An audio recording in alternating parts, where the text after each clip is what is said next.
একে আমি আপনার জন্য মানত করলাম। রব্বি ইন্নী নাযারতু লাকা মা ফি বাতনি, ও রব, আপনার জন্য আমি আমার পেটে যে সন্তান আছে এর মানত করলাম। ছেলেও বলে নাই, মেয়েও বলে নাই। আমরা অনেক সময় অনেকে মানত করে, আল্লাহ এটা যদি ছেলে হয় তাহলে এরে আমি হাফেজ বানাবো। এখন হইছে মেয়ে, তাইলে মেয়েরে হাফেজ বানানো বা মাদ্রাসায় দেওয়া তার জন্য ওয়াজিব নয়। এটা পালন করা ফরজ, ওয়াজিব না। কেন? সে তো শর্ত লাগাইছে ছেলে হইলে দিমু, তাইলে ছেলে হয় নাই। কিন্তু উনি তো বলছে কি, গর্ভে যে সন্তান আছে এরে আপনার ঘরে আমি দিয়া দিব, আপনার জন্য মানত করলাম। এখন সন্তান হইছে মেয়ে। কি হইছে? মেয়ে। উনি কে হায় হায় কি হইলো এটা, আমি তো মানত করছি এরে আল্লাহর ঘরে দিমু। মানত তো করছে, তবে ওই সময়ের নিয়ম ছিল যে বাইতুল মুকাদ্দাসের জন্য কোন মেয়েকে খাদেম বা খাদেমা হিসাবে গ্রহণ করা হইতো না, তবে মানত করছে। মারিয়াম আলাইহিস সালামের পিতা ইমরান, ওনার নামে সূরা আলে ইমরান। তা উনি ছিলেন বাইতুল মুকাদ্দাসের ইমাম। এখন উনি মারা গেছে। এখন বাইতুল মুকাদ্দাসের ইমাম হলেন ওনার খালু হযরত জাকারিয়া আলাইহিস সালাম। সন্তান যেহেতু আল্লাহর জন্য দিয়ে দিয়েছি, এখন এর প্রতিপালন আল্লাহর ঘরের যারা আছে তারা করবে। মারিয়াম আলাইহিস সালামের ব্যাপারে সবাই এতটা আগ্রহী হলেন যে উনি শিশু, ওনার জিম্মাদারি নেওয়ার জন্য সবাই তৈয়ার। এখন সবাই যেহেতু আগ্রহ প্রকাশ করতেছে, এখন কি দরকার? বলে তাইলে লটারি দাও। শোনেন, সব লটারি জায়েজ না। সব লটারি কি না? জায়েজ না। স্বাভাবিকভাবে যেই লটারিগুলো পাওয়া যায়, অনেক সময় এখন তো মাইকে মাইকে লটারি বিক্রি করে বেড়ায়, বাইরেও দেখি। বলে অমুক জায়গায় মেলা হচ্ছে, লটারি হবে, 10 টাকা দিয়ে টিকিট কিনুন, পালসার মোটরসাইকেল জিতুন। এই যে লটারি, এগুলো হলো জুয়ার মতো, এগুলো হারাম। তবে লটারি মনে করেন ভালো কাজের লটারি, হুজুরে খাওয়াবেন, দাওয়াত দিবেন, মনে করেন কথার কথা বিশেষ একদিন আপনারা দাওয়াত দিতে চান। এখন ওই দিন আরো 5 জন চাইতেছে যে আমিও দাওয়াত দিব। এখন 5 জনই কয় আমি দিব। এখন হুজুর তো একজন, উনি কি এক বেলা 5 বাড়ি খাইতে পারবে নাকি? পারবে? তাহলে লটারি দেন, যে আজকে তাহলে আমি খাওয়াই। তা এই যে বিষয়গুলো, যে সবাই চাচ্ছে আমি দায়িত্ব নিব, সবাই চাচ্ছে আমি নিব, লটারি দেওয়া হইল। আল্লাহ তাআলা লটারিতে প্রত্যেকবার জাকারিয়া আলাইহিস সালামের নাম উঠলো। আল্লাহ তাআলা জিম্মাদারি জাকারিয়া আলাইহিস সালামের হাতে মারিয়াম আলাইহিস সালামের জিম্মাদারি দিলেন। কেন? উনি খালু, ওনার ঘরে আছে ওনার খালা, তাহলে অন্যান্য যারা আছে তাদের তুলনায় উনি ওই জায়গায় নিরাপদ বেশি, ওনার জন্য ওই জায়গাটাই বেশি কমফোর্টেবল হবে। আল্লাহ বলেন ওয়াকাফফালাহা জাকারিয়া। এখন জাকারিয়া আলাইহিস সালামের জিম্মাদারিতে উনি আছেন। একটু বড় যখন হইছেন, মসজিদের পাশে ওনার জন্য একটা রুম বানায় দেওয়া হয়েছে। ওখানে উনি দিনের বেলা ইবাদত বন্দেগী করেন, আর রাতের বেলা উনি খালার কাছেই থাকেন। উনি আস্তে আস্তে প্রাপ্তবয়স্কা হয়ে গেছেন। যখন ওনার প্রাপ্তবয়স্কা হয়েছেন, তাফসীরের মধ্যে আসছে 13 অথবা 15 বছর বয়স, আর হাদিসের মধ্যে আসছে আহাদ্দুল বুলুগ, বালেগ হওয়ার সর্বশেষ সময়সীমা 15 বছর। কয় বছর? জোরে বলেন, আরো জোরে, কয় বছর? কিন্তু আমাদের দেশের আইন লেখা কয় বছর? 18 বছর। সমস্যাটা কি? কথায় কথা আসলো বলি, কষ্ট হচ্ছে না তো? আমি কক্সবাজার এক জায়গায় গেছি, ইনানি সি বিচের পাশে আমার লেখাটা চোখে পড়ছে। লেখা 18 বছরের আগে সবাই শিশু। 18 বছরের আগে সবাই শিশু। বলেন তো এই কথাটা, এই কথার আলোকে 18 বছরের পরে যদি কেউ কোনো মার্ডার করে, আর 17 বছর 11 মাস 28 দিন বয়স ও যদি কোনো মার্ডার করে, বলেন তো দুইজনের শাস্তি কি এক হবে? কেন হবে না? এইজন শিশু, ওইজন প্রাপ্তবয়স্ক। এই আইনটা করার মাধ্যমে কি হয়েছে জানেন? এই যে কিশোর গ্যাং, কিশোর অপরাধ, এটাকে অলিখিতভাবে এক ধরনের বৈধতা দিয়ে দেওয়া হয়েছে। তার মানে 16 বছর বয়স মার্ডার কর, তোর ফাঁসি হবে না। 17 বছর বয়স মার্ডার কর, তোর ফাঁসি হবে না। তোরে নিয়ে সেফ হোমে দিবে, 10 বছর ওই জায়গায় থাকবি, এরপরে বড় নেতা হয়ে বের হয়ে যাবে। এইগুলো অবস্থা। এজন্য ইসলাম যে সলিউশন গুলো দিয়েছে, প্রত্যেকটার মধ্যে দুনিয়া আখিরাতের কল্যাণ আছে। আর 15 বছর ইংরেজি হিসাবে না, 15 বছর হলো চন্দ্র হিসাবে, এই হিসাবে হয়তো 14.5 বছরের কাছাকাছি হয়। তাহলে একটা ছেলে বা মেয়ে চন্দ্র হিসাবে 15 বছর, আর সৌর হিসাব বা ইসাই হিসাব বা ইংরেজি হিসাবে যখন তার 15 বছর হবে, বলেন তাকে নাবালক বলার কোনো সুযোগ নাই। এজন্য শরীয়ত যেটার সমাধান দিয়েছে, সারা পৃথিবীর সব মানুষ যদি একসাথে বলে না এটা বৈধ, সারা পৃথিবীর সব মুফতিরা যদি বলে বৈধ, বলেন তো ওটা কি বৈধ হবে? এজন্য ওনার বয়স 13 বা 15, এখন পবিত্রতার গোসলের জন্য গেছেন। যখনই উনি পবিত্রতার গোসলের জন্য গেছেন, যাওয়ার পর দেখতেছে একজন সুদর্শন যুবক ওনার সামনে উপস্থিত হয়ে গেছে। স্বাভাবিক, উনি সাবালিকা হয়েছেন, এই রকম সুদর্শন একজন যুবককে দেখে উনি ভয় পেয়ে গেছেন। তাফসিরের মধ্যে বলেন এসেছে যে এটা আল্লাহ তাআলার পক্ষ থেকে ওনার জন্য পরীক্ষা হতে পারে। এখন এই যুবক সুদর্শন, চেহারায় আবার তাকওয়ার প্রভাব আছে। শুনেন, একটা মানুষ যত সুন্দর হোক, চামড়ার সৌন্দর্য, সে যদি পাপাচারী হয়, হারামে যুক্ত থাকে, চামড়া সুন্দর হয় কিন্তু চেহারার মধ্যে তাকওয়া আর ঈমানের নূর থাকে না।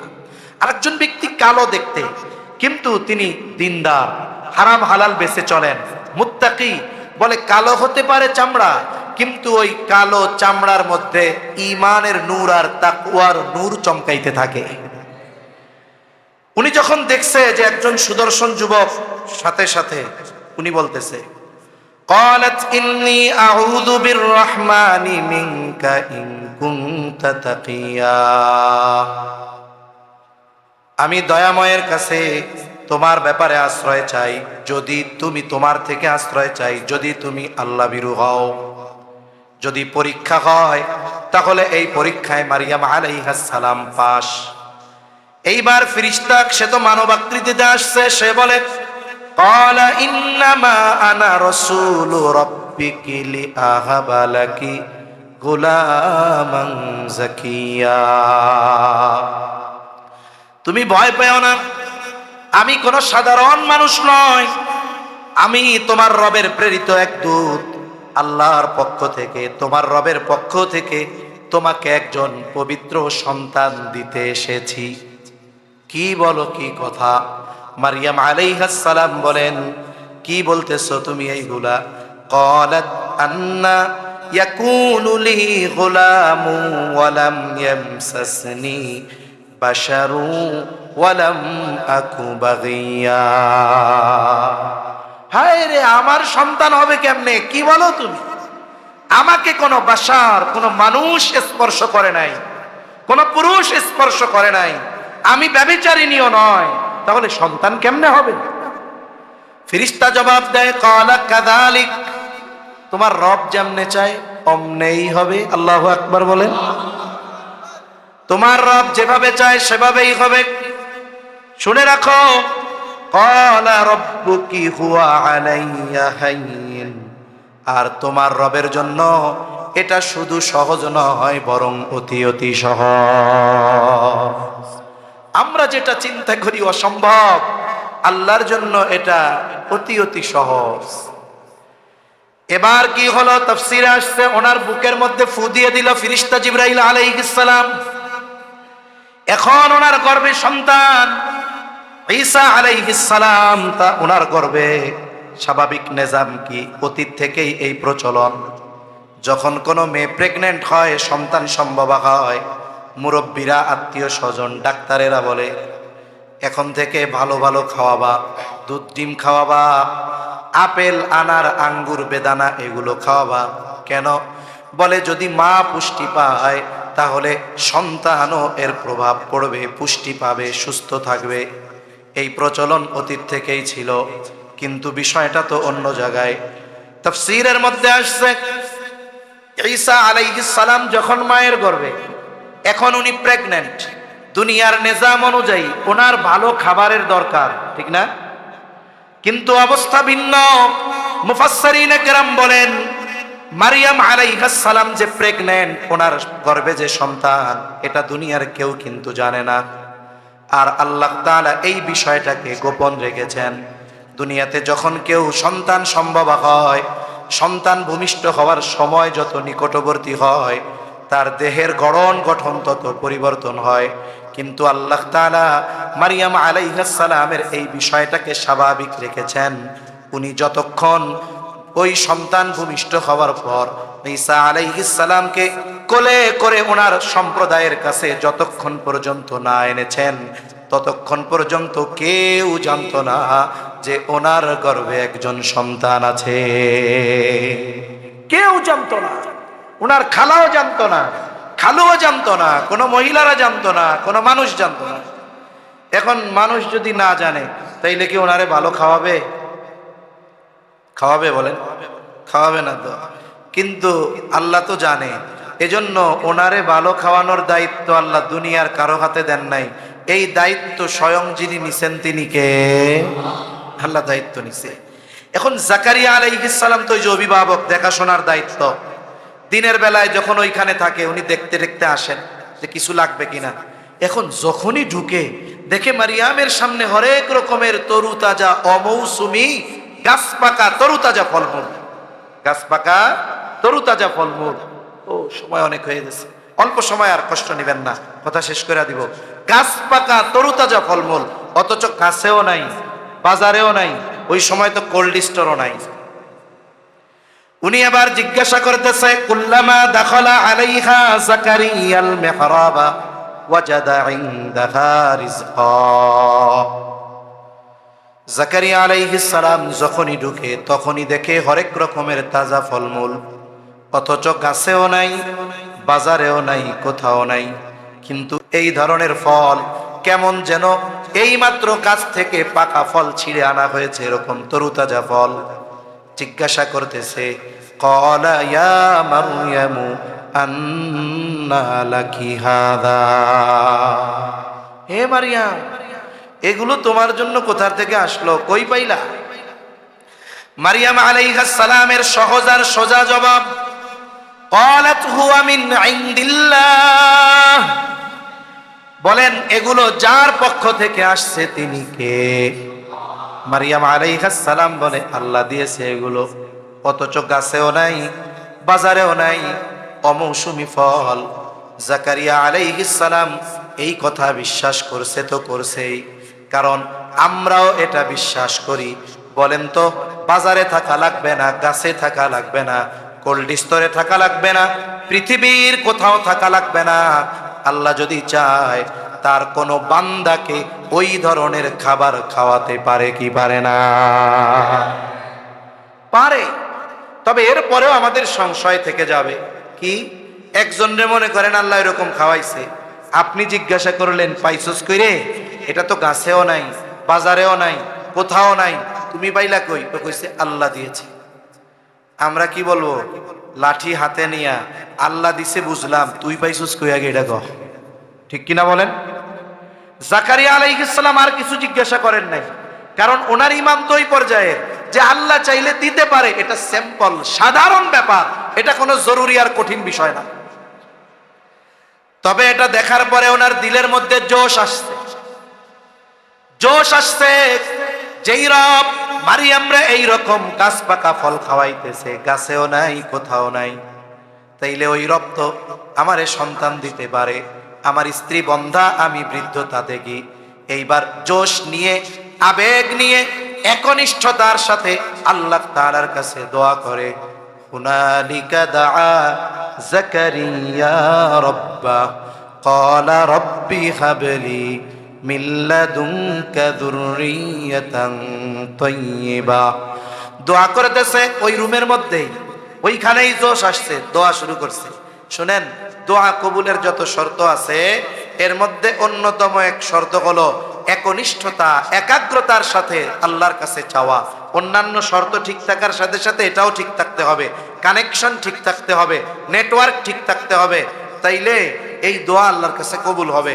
এখন আমাদের দেশে অনেক সময় দোয়ার ক্ষেত্রে অবহেলা, অবজ্ঞা এগুলো পরিলক্ষিত হয়। বিশেষ করে অনেক জায়গায় মাহফিলে গেলে কয়, হুজুর আমাকে একটু তাবারক আছে। কি আছে? আচ্ছা দিয়া দেন। কয় না হুজুর, আগে দেওয়া যাবে না। তাহলে দোয়ার পরে দেন? না হুজুর, পরেও দেওয়া যাবে না। কোন সময় দিবেন? দোয়াটা হুজুর একটু লম্বা করেন, দোয়ার মধ্যে দিয়ে দিন। শুনেন, দোয়া কবুলের জন্য কি দোয়া লম্বা করা লাগবে নাকি? তার মানে এই জায়গা লম্বা দোয়া করাবে দোয়া চাওয়ার জন্য না, খিচুড়ি দেওয়ার লাগে। তার মানে এই দোয়ার উদ্দেশ্যই ঠিক নাই, এ দোয়া কবুল হওয়ার সম্ভাবনা নেই। এরপরে কি হবে দেখবেন, দোয়া শুরু করছি, দোয়া চলতেছে, কেচামেচি চলতেছে, এই তাড়াতাড়ি আন খিচুড়ি, এই দোয়া শেষ হয়ে গেল, আন চলতেছে। এরপরে কি? কান টান বন্ধ করে, যাক কোনো মতে চোখ বন্ধ করে করবেন দোয়া, খিচুড়ি দিচ্ছে এই পাশে, আর ওই পাশের লোকজন তাকায়, শেষ হয়ে গেল কি? ও শেষ হয়ে গেল। এখন বলেন তো, দোয়া করতেছে আর খিচুড়ি দেখতেছে, এই দোয়া ছাদের উপরেও তো উঠবে না, ঠিক কিনা বলেন? জাকারিয়া আলাইহিস সালাম দোয়া করছে, একেবারে দিল তো তখন তৈয়ার, দোয়া করছে তো দোয়ার সাথে সাথে কবুল হয়ে গেছে। সুবহান। দোয়া শেষ করে তিনি নামাজে দাঁড়াইছেন, ফেরেশতা আল্লাহর পক্ষ থেকে সুসংবাদ নিয়ে হাজির।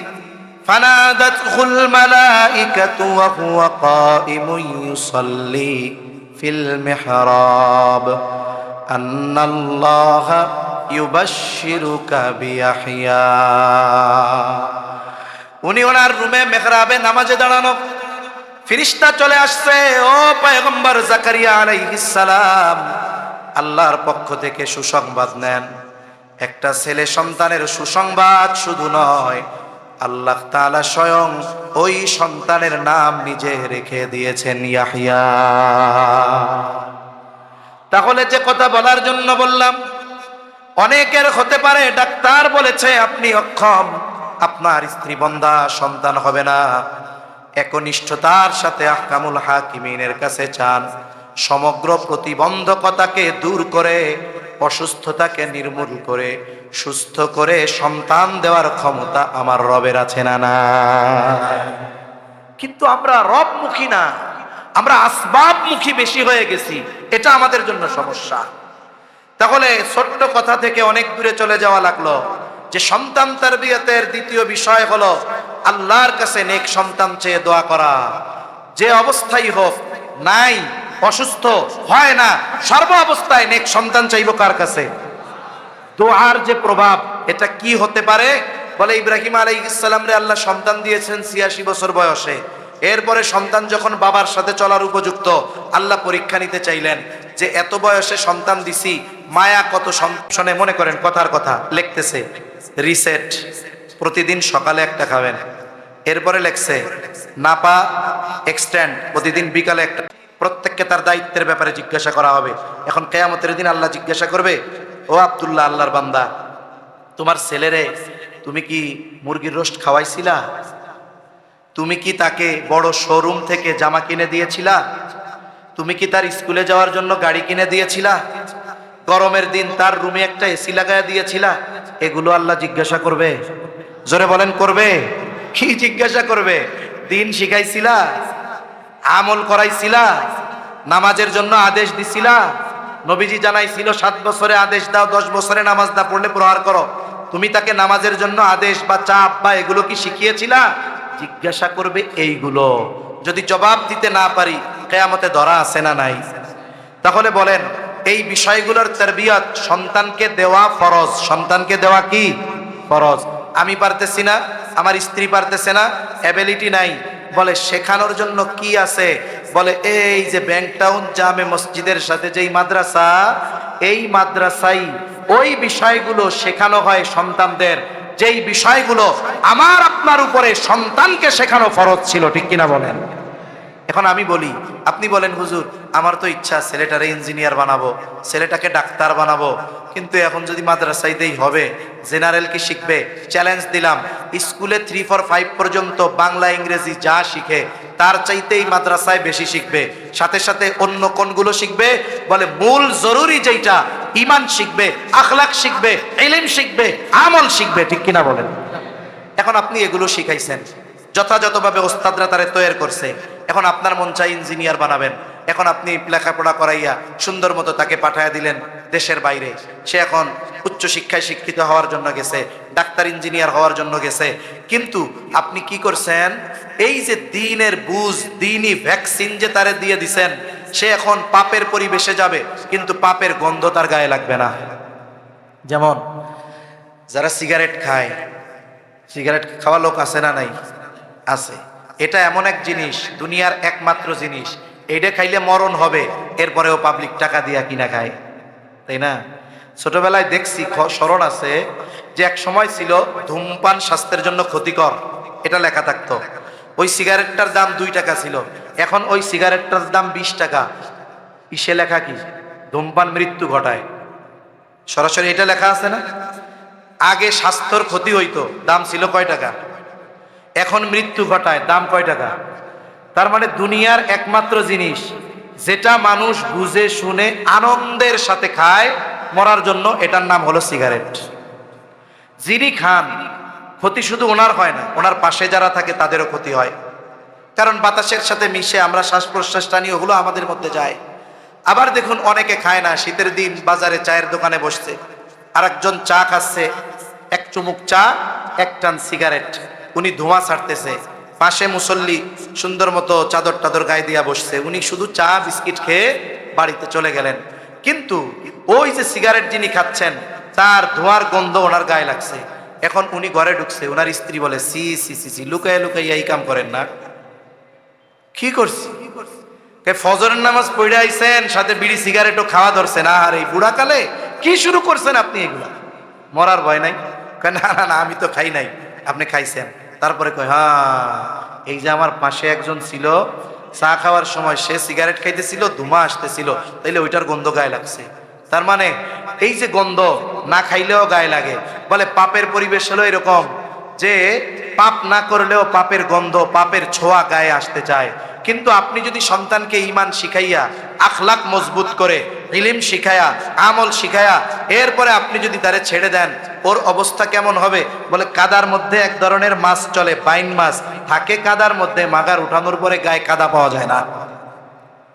কেন পাওয়া যায় না? ও কাদার মধ্যে চলতে থাকে। এখন আপনার সন্তান পাপের মধ্যে চলবে, কারণ ওর গন্তব্য ওই জ্ঞান অর্জন করতে হবে। এখন জ্ঞানের পথে তো শুধু ভালো না, মন্দ বিষয় আছে, নাস্তিক আছে, অশ্লীলতা আছে, জেনা ব্যভিচার আছে। বলে এগুলোর মধ্য দিয়ে ও ওর গন্তব্যে ছুটে চলবে। নাস্তিকতার গন্ধ লাগবে না, অশ্লীলতার গন্ধ লাগবে না, পাপাচারের গন্ধ লাগবে না, জেনা ব্যভিচারের গন্ধ লাগবে না।